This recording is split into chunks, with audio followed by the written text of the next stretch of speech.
Tax بالکل نہ لگیں اور عوام اس کی ہمیشہ واہ واہ کرے، لیکن کچھ فیصلے ہیں جو لانگ ٹرم اسٹیبلٹی کے لیے کرنے پڑتے ہیں، اور آئی تھنک یہ بھی ان فیصلوں میں سے ایک ایسا فیصلہ ہے جو گورنمنٹ نے کیا ہے، کیونکہ دیکھیے یہ سیاسی طور پہ پاس آن کر دینا ہٹ فیوچر میں آنے کے لیے، اسی کے نتیجے میں تو آج دیکھیے کہ ہم ہر چیز میں اس وقت بجلی کے مہنگے دام ہیں، کیونکہ اس وقت امیجیٹلی بجلی چاہیے تھی، سیاسی تھا کہ جی بس پیٹرول سے اور ڈیزل سے اور کیروسین آئل سے آپ بجلی بنا لیں، وہ 2 سال میں بن جاتی ہے۔ اگر جی کار منصوبے کرتے، پانی کے کرتے یا ونڈ میں کرتے، اس میں زیادہ ٹائم لگتا ہے۔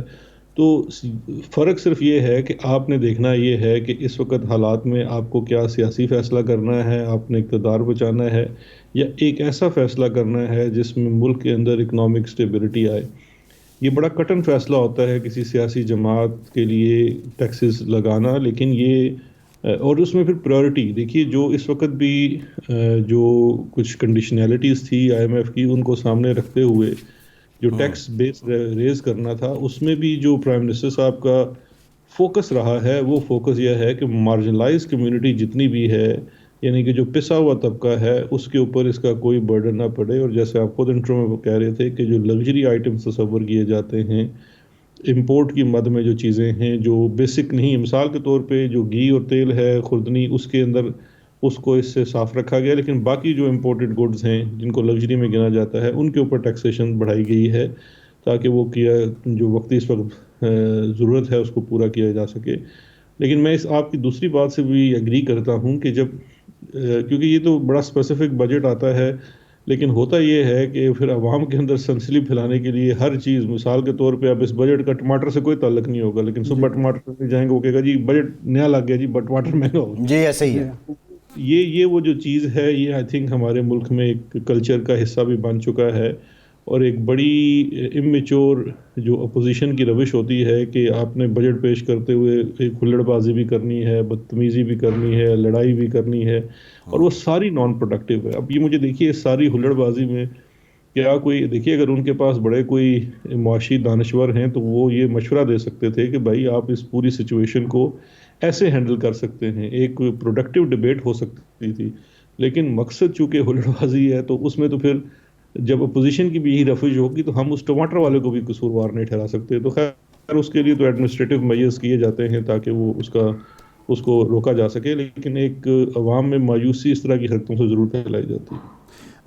شہزاد صاحب، وزیر اعظم بھی کہتے ہیں، آپ کے دوسرے ساتھی بھی کہتے ہیں کہ یہ سارا اس وقت جو فیس کرنا پڑ رہا ہے، یہ سابقہ حکومتوں، بالخصوص شریف صاحب، زرداری صاحب کی حکومتوں کا کیا درا ہے۔ انہوں نے جو حالات خراب کیے معاشی، کرپشن کی وجہ سے اور غلط فیصلوں کی وجہ سے، ہم ان فیصلوں کو درست کر رہے ہیں، لیکن ان لوگوں کا جنہوں نے کرپشن کی تھی، آپ نے احتساب کا بیڑا اٹھایا، 3.5 سال گزر گئے، اور اس سال تو یہ ہے کہ ایک بھی نیب کا قیدی نہیں ہے جو جیل میں بیٹھا ہو۔ ابھی تک کسی بڑے ملزم کو سزا آپ نہیں دلوا سکے، اور مستقبل میں بھی نظر نہیں آتا کہ کوئی ایسی صورتحال ہوگی۔ تو اگر یہ سارا کچھ آپ نے احتساب کر لیا ہوتا تو ممکن ہے اس طرح کی صورتحال کا آپ کا سامنا نہ ہوتا۔ ارشاد صاحب دیکھیے، ایک تو میں چھوٹی سی تصحیح کرنا چاہوں گا کہ سارے ملزمان میں سے تو ایک تو جو سب سے بڑا ملزم تھا وہ اب مجرم بن چکا ہے، نواز شریف سزا یافتہ ہے اور ملک سے مفرور بھی ہے، جو اس پورے گروہ کا سرغنہ ہے۔ باقی جہاں تک باقی تمام کیسوں کا معاملہ ہے تو دیکھیے، ہم نے اور ہمارے پرانے دوار کے کیے ہوئے احتساب کے پروسیس میں ایک بڑا فرق ہے۔ ہم نے ملکی اداروں کو مضبوط کیا ہے، ڈیو پروسیس کو مضبوط کیا ہے، اور ڈیو پروسیس کے اوپر کام کر رہے ہیں، جس میں ریفارمز ہیں، کرمنل جسٹس سسٹم کی ریفارمز ہیں۔ پاکستان تحریک انصاف کی حکومت نے کوئی سیف الرحمان کی طرح شہزاد اکبر کو احتساب کمیشن کا سربراہ نہیں لگا دیا کہ وہ خود ہی لوگوں کو پکڑ کے اندر کرے۔ میرا جو کردار یا رول ہے وہ حکومت کے جو فیصلہ سازی ہے احتساب کو لے کے، اس کے اندر جو سپورٹ ایک مشاورت کے تحت دی جاتی ہے وہ ہے۔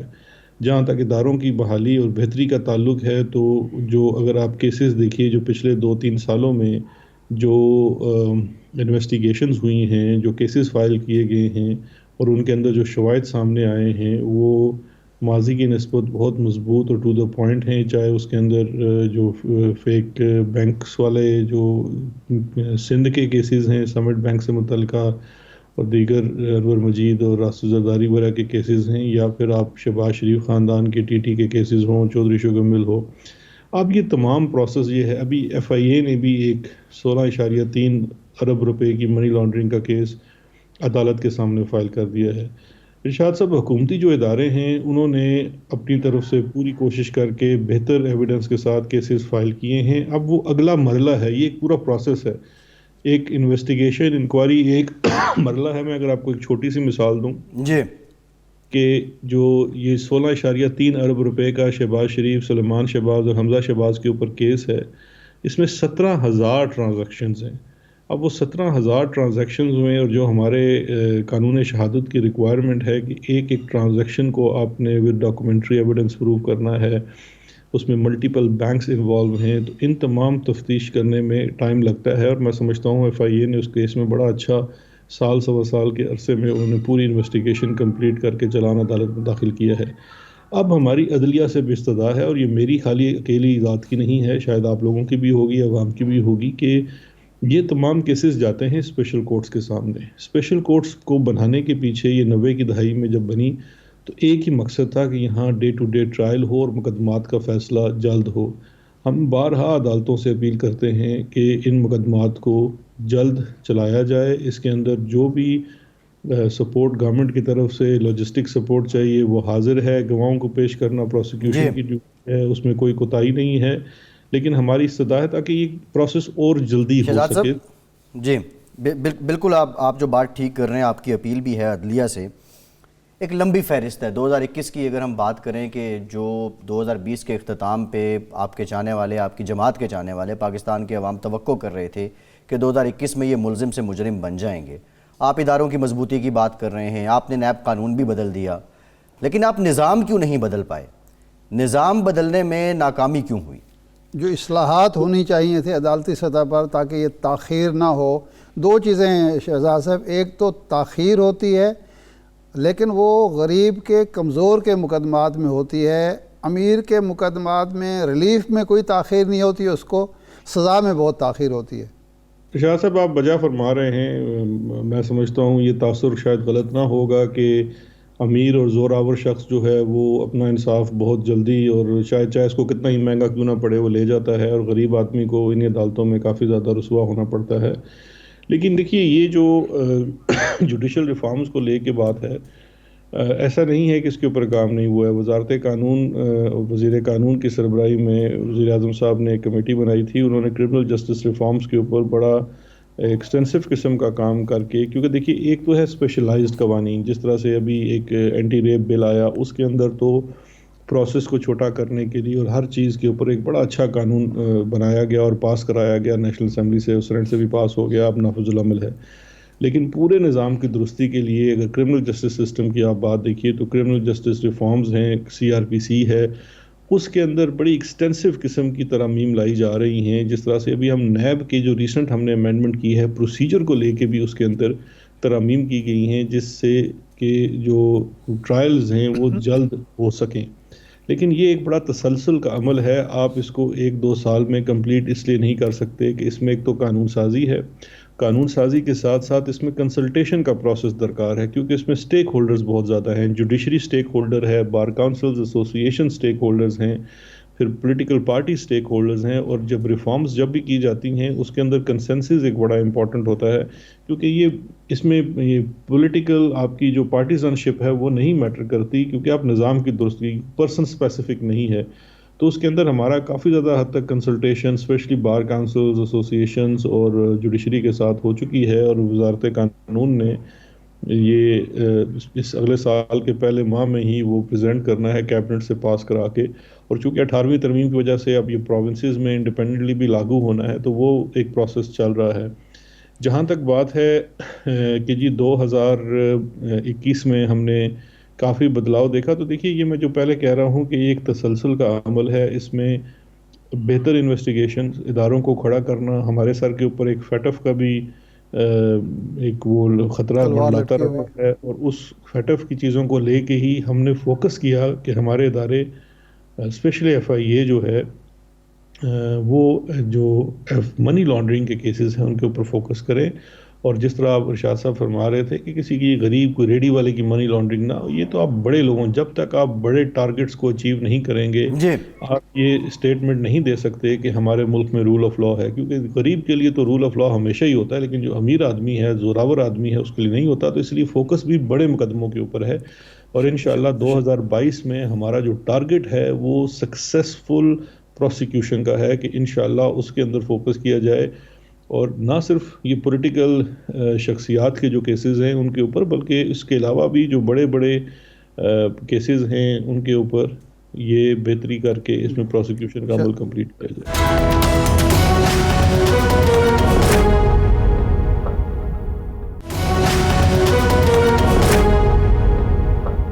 شہزاد صاحب ابھی 2 دن پہلے ہمارے ساتھ تھے اٹارنی جنرل خالد جاوید صاحب، انہوں نے یہ کہا کہ نواز شریف صاحب جو ضمانت لے کے باہر گئے تھے اور واپس نہیں آئے تو ہم ان کے گارنٹر کے خلاف حکومت ایکشن لے رہی ہے یا لے گی، تو یہ چونکہ آپ کا متعلقہ شعبہ بھی ہے، آپ نے سوچا ہے نواز شریف صاحب کو واپس لانے کے لیے؟ ایک تو آپ حوالگی کا جو قانون تھا شاید وہ کابینٹ میں پیش ہوا تو اس کو منظور نہیں کیا گیا کہ اس میں مزید اصلاح کی ضرورت ہے، دوسرا یہ بات ہے کہ جو گارنٹی دی تھی شہباز شریف صاحب نے ان کے خلاف کارروائی کے لیے عدالت سے رجوع کیا جائے، تو یہ کب تک آپ رجوع کر رہے ہیں؟ جی دیکھیے، 2 مختلف چیزیں ہیں۔ جو حوالگی کے حساب سے جو قانون اسمبلی کے سامنے آیا تھا تو وہ شاید نواز شریف کے اوپر تو ڈائریکٹلی لاگو نہ ہو، لیکن اس میں دیگر لوگ آتے ہیں۔ نواز شریف کو لے کے حکومت پاکستان آلریڈی ایک سٹیپ کے اوپر سکسیسفل ہو چکی ہے کہ برٹش ہوم سیکرٹری نے ان کے ویزا کی ایکسٹینشن ریجیکٹ کر دی ہے۔ اب وہ اپیل میں ہیں، جن کی جو سنوائی ہے اپیل کی وہ شاید میری اطلاع کے مطابق جنوری میں ہو جائے گی، تو وہ جیسے ہی جو فیصلہ آتا ہے تو اس کے بعد نیکسٹ سٹیپ ہو سکے گا۔ اگر وہ اپیل ہار جاتے ہیں تو ان کو پھر برطانیہ سے ایکسپیل کیے جانے کا اندیشہ ہے، اور اس صورت میں چونکہ نواز شریف کے پاس اور کوئی پاسپورٹ نہیں ہے اور اپنا پاسپورٹ نہیں شہزاد صاحب، ان کے پاس ڈپلومیٹک پاسپورٹ نہیں ہے، وہ تو تاحیات ہوتا ہے، تعمر ہوتا ہے۔ نہیں سر، کوئی تعیات نہیں ہوتا، ڈپلومیٹک کی بھی ایک ایکسپائری ڈیٹ ہوتی ہے، جب وہ ایکسپائر ہوتا ہے تو آپ کو رینیو کرانا پڑتا ہے۔ اور شب نواز شریف صاحب چونکہ اس وقت ایک مفرور مجرم ہیں اور قانون کے مطابق مفرور مجرم کو پاسپورٹ کی سہولت نہیں دی جا سکتی، ہاں ایک ان کو ایمرجنسی ٹریول ڈاکومنٹ دیا جائے گا جو حکومت پاکستان نے ان کو آلریڈی کنوے کیا ہے ایک چٹھی کے تھرو، کہ آپ جب بھی پاکستان یا تو خود آنا چاہیں گے یا آپ کو برطانوی حکومت بھیجے گی تو آپ کو ایمرجنسی ٹریول ڈاکومنٹ دیا جائے گا جس کے تحت آپ آ سکیں گے۔ جو ان کے گارنٹور کی بات ہے، بالکل یہ ایک کنٹیمپٹ آف کورٹ کا میٹر بھی بنتا ہے، کیونکہ انہوں نے لاہور ہائی کورٹ کے سامنے انڈرٹیکنگ دی تھی ان رائٹنگ، جس میں انہوں نے یہ کہا تھا کہ وہ تمام ثبوت بھی دیں گے اور ساتھ یہ بھی بھیجیں گے کہ جو ان کے میڈیکل ٹریٹمنٹ ہے اس کے بھی تمام ثبوت جو ہیں وہ ہمیں بہم پہنچائیں گے، لیکن باوجود کوشش کے انہوں نے ابھی تک ہمیں اس کی کوئی نقول فراہم نہیں کی ہیں۔ اور اس کے بعد جو دوسرا انڈرٹیکنگ بھی تھی کہ وہ پاکستان واپس لانے کے پابند ہوں گے شہباز شریف، وہ بھی فلفل نہیں ہوئی، تو وفاقی حکومت چونکہ اس میں پارٹی تھی تو یہی فیصلہ کیا گیا ہے کہ عدالت سے رجوع کیا جائے تاکہ اس کے اوپر فردر کارروائی ہو۔ کیا کوئی پٹیشن تیار ہے شہزاد صاحب؟ جی بالکل، اٹارنی جنرل صاحب اس پہ کام کر رہے ہیں کہ وفاقی جو نمائندگی ہے اٹارنی جنرل کا آفس کرتا ہے، تو میرا خیال ہے کہ سال کے شروع میں شاید پٹیشن فائل کر دی جائے۔ جی شہزاد صاحب، آپ فرماتے ہیں کہ آپ کی حکومت نے اداروں کو مضبوط کیا، نیب ایک انڈیپینڈنٹ ادارہ ہے، آپ کی حکومت نے اس کو مزید مضبوط کیا ہوگا، لیکن حالت یہ ہے کہ 1 سال پہلے تقریباً کم و بیش مریم نواز صاحبہ کو انہوں نے بلایا، وہ ایک جلوس لے کر چلی گئی ہیں، اس کے بعد ان کو واپس گھر بھیج دیا گیا، دوبارہ تفتیش کے لیے بلا ہی نہیں سکا، تو یہ کیا مضبوط، اور اب نیب التوا بھی لے رہا ہے اسلام آباد ہائی کورٹ میں، اب بعض مقدمات میں التوا بھی لے رہا ہے۔ دیکھیے 2 چیزیں ہیں، ایک تو یہ التوا والی بات تو خیر میں نہیں سمجھتا، کیونکہ وہ جو لاسٹ ہیئرنگ کے اوپر نیب نے شاید پہلی دفعہ اس کیس میں التوا لی، اور اس کی وجہ بھی جو کووڈ تھی جو پروسیکیوٹر کی، تو لیکن اس سے پہلے مریم صاحبہ خود اس کیس میں 2-3 ماہ التوا لے چکی ہیں۔ جہاں تک مریم نواز کی بات ہے تو میرا خیال ہے میں جس پر جتنی کم بات کروں بہتر ہے. پوری قوم کے سامنے ان کا کنڈکٹ موجود ہے کہ کس طرح کی ان کی عادات ہیں. میں بالکل سمجھتا ہوں کہ نیب کو اس پہ، کیونکہ حکومت انہیں ڈائریکٹ تو نہیں کر سکتی، لیکن رائے ہم ضرور دے سکتے ہیں. اور میری رائے یہی ہے کہ مریم نواز نے جب نیب کے اوپر یہ حملہ کیا تھا تو اس کے اوپر بھی ایکشن لیا جانا چاہیے تھا. اور ابھی بھی میں سمجھتا ہوں کہ ان کیسز کے اندر اگر ان کی ضرورت ہے تو نیب کو ان کو ضرور بلانا چاہیے اور سوال کرنا چاہیے، کیونکہ یہ تاثر بڑا غلط ہوگا کہ ایک عام شخص سے تو بہت زیادہ سوال جواب کیا جی جاتا جی ہے، لیکن جو لوگ حملہ آور ہو جائیں، چاہے وہ نیب ہو یا دیگر ادارے ہوں. میں سمجھتا ہوں اس وقت مسلم لیگ نون جو ہے وہ اسلام آباد ہائی کورٹ کے اوپر بھی حملہ آور ہے، اور اس ساری حملہ آوری کے جو سرغنہ جی. ہیں وہ نواز شریف. تو یہ ان چیزوں کا تو بالکل ہر ادارے کو، چاہے وہ جوڈیشری شہزاد ہے صاحب. یا ایکٹیو عام ہے، اس کو ان کو نوٹس لینا چاہیے. جی شہزاد صاحب، فواد چودھری صاحب نے اعلان کیا تھا کہ یہ جو 2 آڈیو ٹیپس آئی ہیں مریم نواز صاحبہ کی، اس کی ہم انکوائری کر رہے ہیں، ایک کمیٹی بنائی ہے اور اس کے خلاف کارروائی کریں گے. ابھی تک وہ کچھ بھی نہیں ہوا. یہ تو حکومت کی بھی کمزوری ہے نا.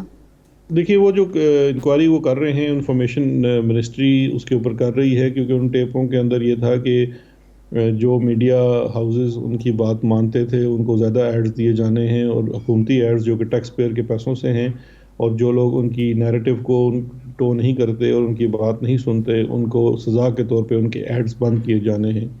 تو اس کے اوپر جو وزارت اطلاعات ہے اس کے اندر ایک کمیٹی بنائی گئی ہے تاکہ اس وقت یہ اس کو کوریلیٹ کیا جائے کہ کیا واقعی ہی اس وقت کم ایڈز دیے گئے، اور اگر ایسا معاملہ ہے تو پھر اس کے اوپر کوئی کارروائی کی جائے. تو فواد چودھری صاحب میں سمجھتا ہوں وہ تو خود قانون دان بھی ہیں، جی تو اس کے جلد وہ اپنی ٹھیک ہے. کارروائی آخری سوال شہزاد صاحب، آخری سوال، کیا ہم توقع کریں کہ اگلے سال 2022 میں حکومت اور حکومتی ادارے چند بڑی مچھلیوں کو سزا دلوانے میں کامیاب رہیں گے؟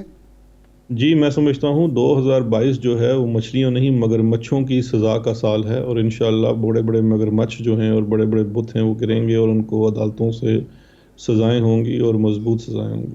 ٹھیک ہے. شہزاد صاحب بریفلی یہ بھی بتا دیں، وزیر اعظم نے کہا کہ نواز شریف سمجھوتا کیے بغیر واپس نہیں آئیں گے. کیا وہ سمجھوتا کر رہے ہیں؟ کوئی بات ہو رہی ہے ان کی؟ دیکھیے نواز شریف صاحب اور ان کے جو بھائی ہیں شہباز شریف جو کہ درخواست بازی کے بہت ماہر ہیں، وہ بڑی کوششیں تو کر رہے ہیں کہ کسی طریقے سے ان کو کوئی واپسی کی راہ ہموار ہو سکے. اور وزیر اعظم صاحب نے بھی ان کے ماضی کے کنڈکٹ کو دیکھتے ہوئے کہ یہ بات ہی کی ہے کہ وہ ہمیشہ یہاں سے بھاگ بھی جاتے ہیں اور پھر کسی نہ کسی معافی تلافی میں واپس آ جاتے ہیں. تو ان کی طرف سے تو بڑا ایک کیٹیگوریکل نو ہے کہ نو ٹو این آر او، تو وہ تو ان کو نہیں ملے گا، لیکن پھر بھی اگر وہ کوشش کرتے رہتے ہیں تو ان کی اپنی کوشش ہے. جی ٹھیک ہے. ایک قانونی ماہر کے طور پر میں آپ سے سمجھنا چاہوں گا کہ کیا کسی عدالتی عمل کے ذریعے میاں نواز شریف صاحب کی تاحیات نااہلی ختم ہو سکتی ہے یا اس کو کم کیا جا سکتا ہے؟ دیکھیے نواز شریف صاحب کی نااہلی 2 طرح کی ہے. ایک تو ان کی تاحیات نااہلی ہے جو سپریم کورٹ کے کیس میں آرٹیکل 62-63 کی انٹرپریٹیشن کی صورت میں ہوئی ہے، اور دوسری 10 سال کی نیب کے کیس میں کنوکشن کی ہے. جو تاحیات نااہلی ہے وہ ایک لارجر بینچ کا فیصلہ ہے، وہ میں نے ریسنٹلی فیصلہ دوبارہ بھی پڑھا ہے، اور میں سمجھتا ہوں اس میں بڑی کلیئرٹی ہے کہ جہاں پہ کانسٹیٹیوشن نے بڑا واضح اس کو کر دیا ہے تو وہاں تو تاحیات رہے گی. اگر کچھ پارٹیوں کو اس سے مسئلہ ہے تو اس کو پھر ان کو قانون سازی کرنی پڑے گی، آئین میں تبدیلی کرنی پڑے گی، تب ہی وہ تاحیات ختم ہو سکے گی. عدالت میرا خیال ہے شاید یہ بوجھ نہ اٹھا سکے. ٹھیک، بہت شکریہ وزیر اعظم کے مشیر برائے داخلہ و احتساب شہزاد اکبر صاحب. ایک بریک لیتے ہیں اور بریک کے بعد بات کریں گے منی بجٹ کی، اور معاشی لحاظ سے بھی یہ رواں سال کیسا رہا. ہمارے ساتھ رہیے.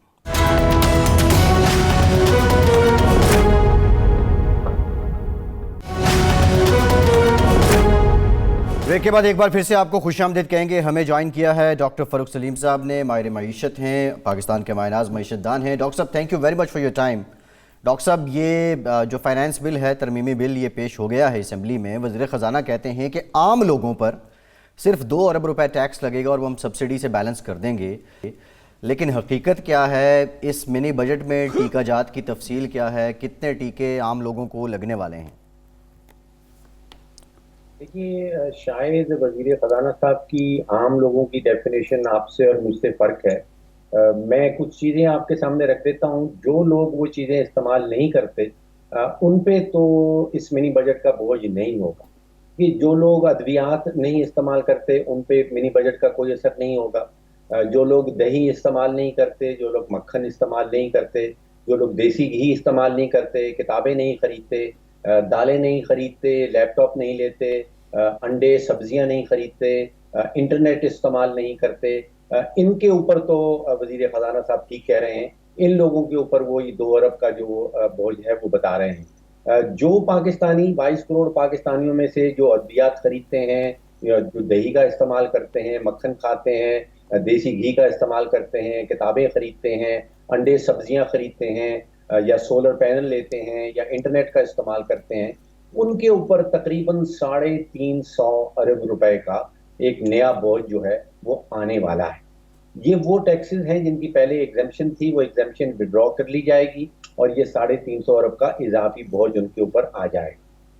250 ارب کے اور اضافی ٹیکسز ہیں, تو ٹوٹل پیکج جو ہے وہ یہ تقریباً 600 ارب روپے کا پیکج ہے جو منی بجٹ کے نتیجے میں اضافی بوجھ پاکستانی خاندانوں کے اوپر پڑیں گے.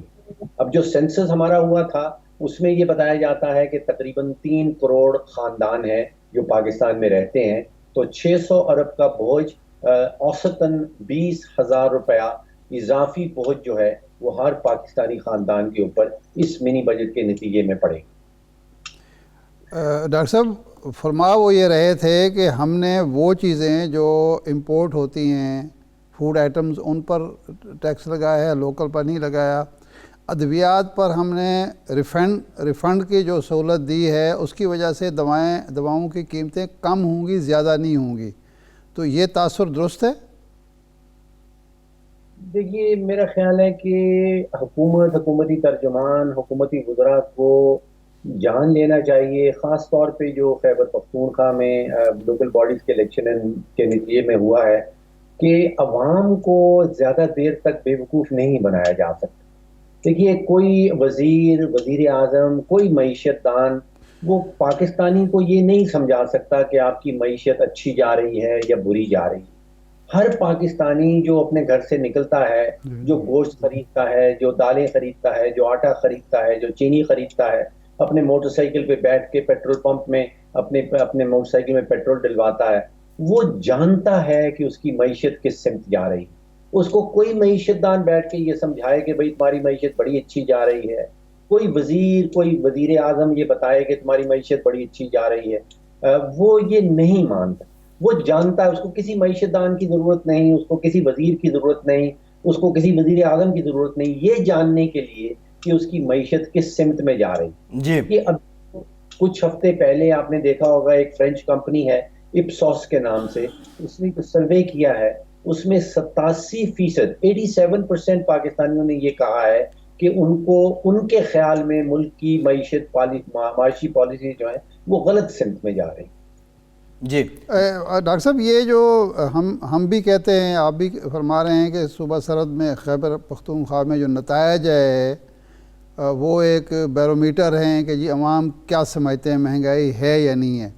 لیکن کاؤنٹر نیریٹو یہ ہے کہ جن حلقوں میں جیت گئی ہے تحریک انصاف, کیا وہاں مہنگائی کے کوئی اثرات نہیں ہیں؟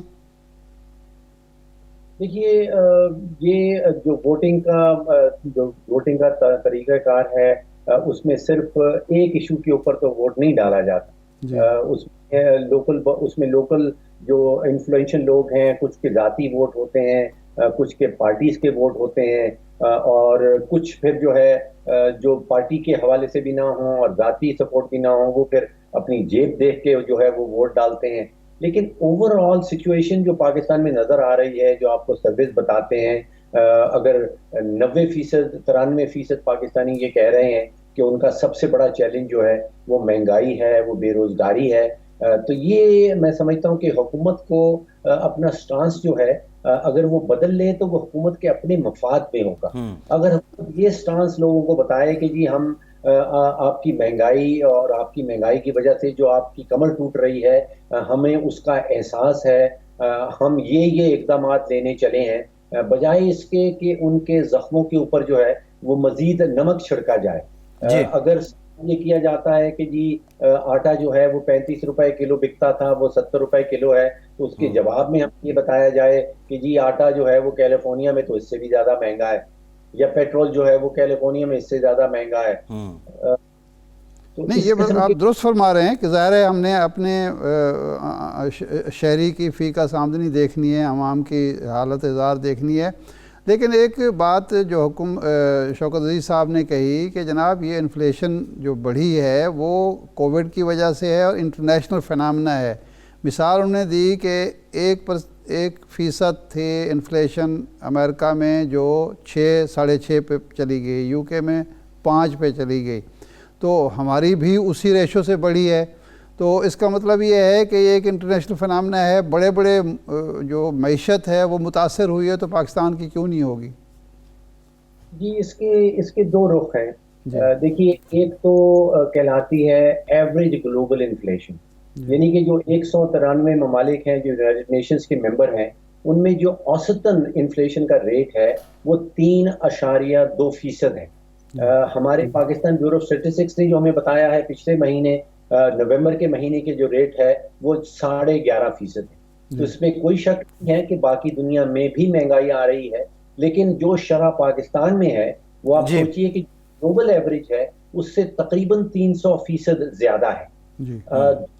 یہ ہوتا ہے کہ کیا حکومت کو ہم ووٹ ڈالتے ہیں کہ وہ ہمیں جواز بتائے، وہ قربانی کے بکرے ڈھونڈ لے، وہ وجہ بتائے، یا ہمارے پرابلمز حل کرے. بالکل ٹھیک ہے ڈاکٹر صاحب، بڑا ویلڈ پوائنٹ ہے آپ کا. ڈاکٹر صاحب، یہ جو آئی ایم ایف کے ساتھ اب نیگوشیٹ کیا، جو آئی ایم ایف کی شرائط تھیں، آپ سمجھتے ہیں کہ حکومت نے کسی پوائنٹ پہ جا کے انہیں قائل کرنے کی کوشش کی کہ بھائی یہ بات ہم آپ کی مان سکتے ہیں یا نہیں مانتے، یا مکمل طور پہ آئی ایم ایف کے سامنے اس لیے لیٹنا پڑا یا ان کی بات منوان اس لیے ماننی پڑی کہ وہاں جانے کے علاوہ کوئی چارہ ہی نہیں تھا؟ جی، آپ کا آخری جملہ بالکل درست ہے کہ واقعی میں ہمارے ملک کے پاس کوئی چارہ نہیں بچا تھا. کوئی اور حکومت بھی اس وقت اگر حکمرانی میں کوئی اور پارٹی ہوتی اس نے بھی شاید یہی فیصلہ کرنا تھا. لیکن بنیادی نقطہ یہ ہے کہ ہماری کن پٹی پہ بندوق نہیں رکھی جاتی اور ہمیں زبردستی کوئی آئی ایم ایف کے پاس نہیں لے کے جاتا. ہم آئی ایم ایف کے پاس جاتے ہیں بیکاز ہماری معاشی پالیسیز میں غلطیاں ہوتی ہیں، بیکاز جو بجٹ ہم دیتے ہیں اس میں بہت بڑا خسارہ دکھاتے ہیں، ہماری معاشی کمزوریاں ہیں، ہمارے خسارے ہیں، اور وہ خسارے جو ہیں وہ آئی ایم ایف کی وجہ سے نہیں ہیں. جون کے مہینے میں جب ہمارے وزیر خزانہ صاحب نیشنل اسمبلی کی فلور پہ کھڑے ہوتے ہیں اور وہ یہ بتاتے ہیں کہ اس سال حکومتی آمدن جو ہے وہ 4,500 ارب کی ہوگی اور اس سال حکومتی اخراجات جو ہیں وہ 9,000 ارب کے ہوں گے، تو یہ آئی ایم ایف ہمیں نہیں بتاتی کہ آپ نے 4,500 ارب کا سالانہ خسارہ کرنا ہے. جب ہم خسارہ کرتے ہیں، جب ہم 40 ارب ڈالر کا تجارتی خسارہ کر ڈالتے ہیں، تو پھر ہمیں مجبوراً آئی ایم ایف کے پاس جانا پڑتا ہے. اور یہ تو آپ سب کو معلوم ہے کہ جب کوئی قرضہ لینے جاتا ہے، آپ اور میں کسی بینک کے پاس قرضہ لینے جائیں، تو پھر وہ اپنی شرائط جو ہے وہ ہمارے اوپر لاگو کریں گے، اور جتنے ہم مجبور ہو جائیں گے اتنی وہ شرائط سخت ہوں گی، جتنے ہم مجبور ہو جائیں گے اتنی وہ لچک اپنی شرائط میں نہیں دکھائیں گے. جی ڈاکٹر صاحب، یہ ڈاکٹر اشفاق حسن خان صاحب کہتے رہے ہیں بڑے عرصے تک کہ ہم آئی ایم ایف کے پاس جائے بغیر بھی اپنی معیشت بہتر کر سکتے تھے. آپ ایک معیشت دان کے طور پر سمجھتے ہیں کہ ہم آئی ایم ایف کے پاس نہ جاتے تب بھی ہم اپنی معیشت بہتر کرنے کی پوزیشن میں تھے؟ دیکھیے، اس وقت ملک جس سٹیج پہ کھڑا ہے، ہم نے اگلے 12 مہینوں میں تقریباً 14 ارب ڈالر کے قرضہ جات واپس کرنے. ہم نے اگلے 12 مہینوں میں تقریباً 14 سے 15 بلین ڈالر کا جو کرنٹ اکاؤنٹ کا خسارہ آئے گا وہ واپس کرنا ہے. تو اس وقت پاکستان کی حکومت کو تقریباً 30 ارب ڈالر کی ضرورت ہے اگلے 12 مہینوں میں. تو اور تو کوئی ایسا ادارہ نہیں ہے جو ہمیں سرٹیفکیٹ دے دے اور اس کے بعد پھر ہم ایشین ڈیولپمنٹ بینک کے پاس جائیں، ورلڈ بینک کے پاس جائیں. ڈاکٹر صاحب کی بات اس وقت تک درست رہتی ہے کہ اگر ہم اپنے مختلف سیکٹرز کے اندر اصلاحات کا عمل شروع کر دیں. یہ اگر آپ 2018 کا جو الیکشن کا منشور ہے پی ٹی آئی کا وہ کھول کے دیکھیں تو اس میں تقریباً 40 دفعہ، وہ 61 صفحات پہ مشتمل منشور ہے، اس میں تقریباً 40 دفعہ ریفارم یا اصلاحات کا لفظ استعمال کیا گیا ہے.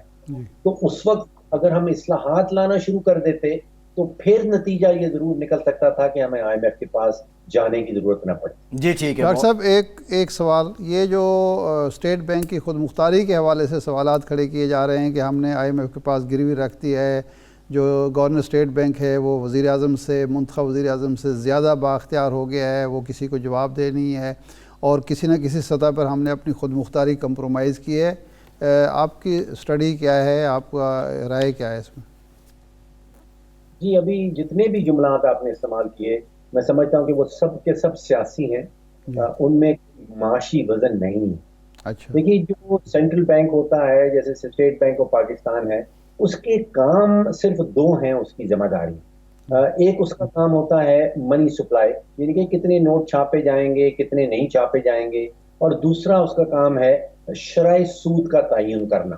جی، یہ دو فرائض جو ہیں، یہ دو ذمہ داریاں جو ہیں، اگر وہ کسی ایک ادارے کو دے دی جاتی ہیں اور اس میں اس کو گارنٹی کر دیا جاتا ہے کہ کسی قسم کی سیاسی مداخلت نہیں کی جائے گی، تو میں سمجھتا ہوں کہ وہ پاکستان اور پاکستان میں رہنے والوں کے معاشی مفاد میں ہے. جی ٹھیک، بہت شکریہ ڈاکٹر فاروق سلیم صاحب، آپ کے ہمارے ساتھ موجود تھے. ایک بریک لیتے ہیں اور بریک کے بعد آپ کو بتائیں گے کہ مارچ میں PDM کا مارچ کا پلان چوپٹ ہو گیا ہے کیسے. ہمارے ساتھ رہیے.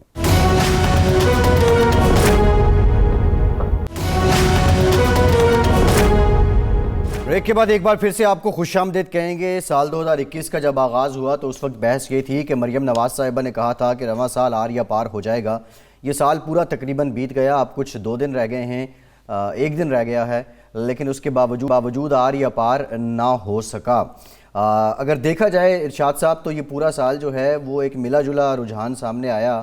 سیاسی برتری اور سیاسی شکست میں یوسف رضا گیلانی صاحب سینیٹر بھی بن گئے، پھر اس کے ساتھ ساتھ حکومت بھی اپنی جگہ برقرار ہے، کچھ لوگ جیل میں گئے، کچھ واپس بھی آ گئے. لیکن اب بات آن پہنچی ہے سمجھوتے تک. وزیر اعظم صاحب کا آج یہ کہنا کہ نواز شریف سمجھوتا کیے بغیر واپس نہیں آئیں گے، اس سے کیا مراد لی جائے؟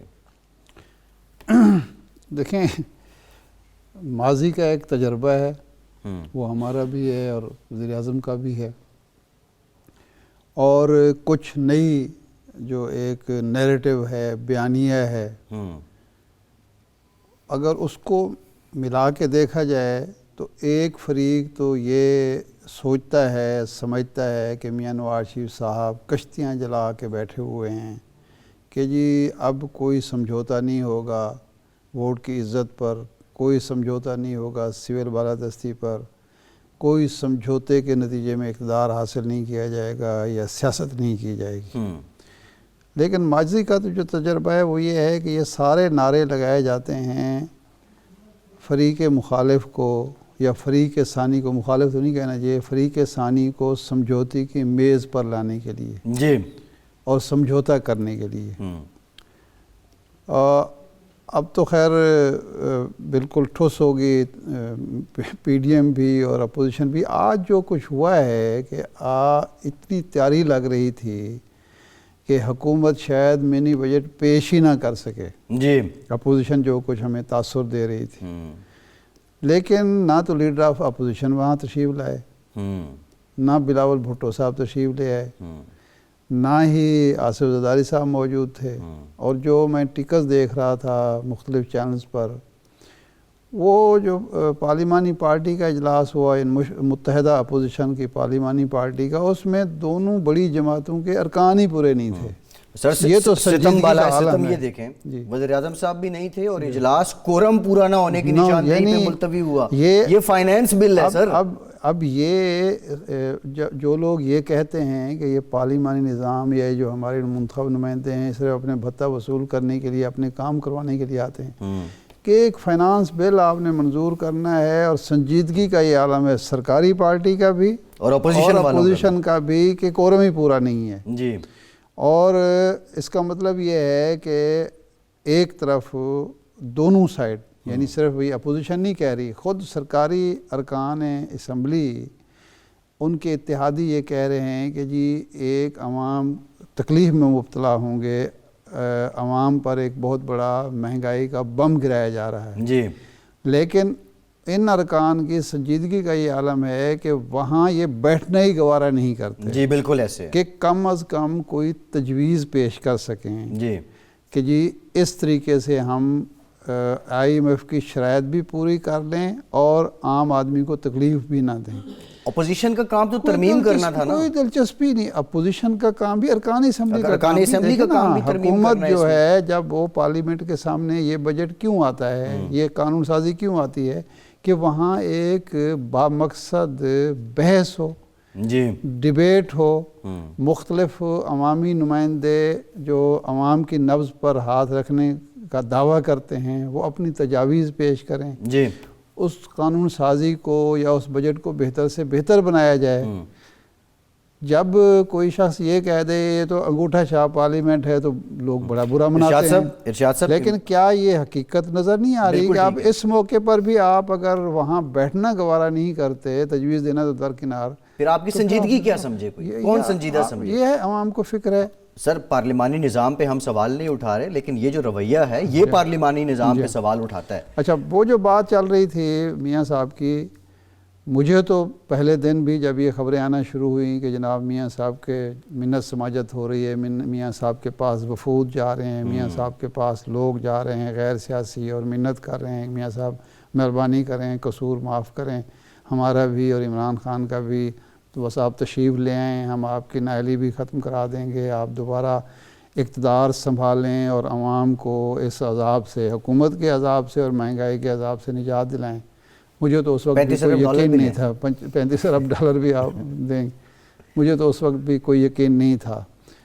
ہمارے یہاں ایک اصطلاح چلتی ہے لاہور میں, اندرونی شہر میں رہا ہوں چونکہ, تو رنگ بازی کی, تو یہ رنگ بازی ہو رہی تھی, تو مجھے تو ابھی بھی وہ رنگ بازی لگ رہی ہے, میرا تو نہیں خیال کہ کوئی. ارشاد صاحب ون لائن پیغام دے دیں, ہمارا اس سال کا آخری پروگرام ہے دیکھنے والوں کے لیے,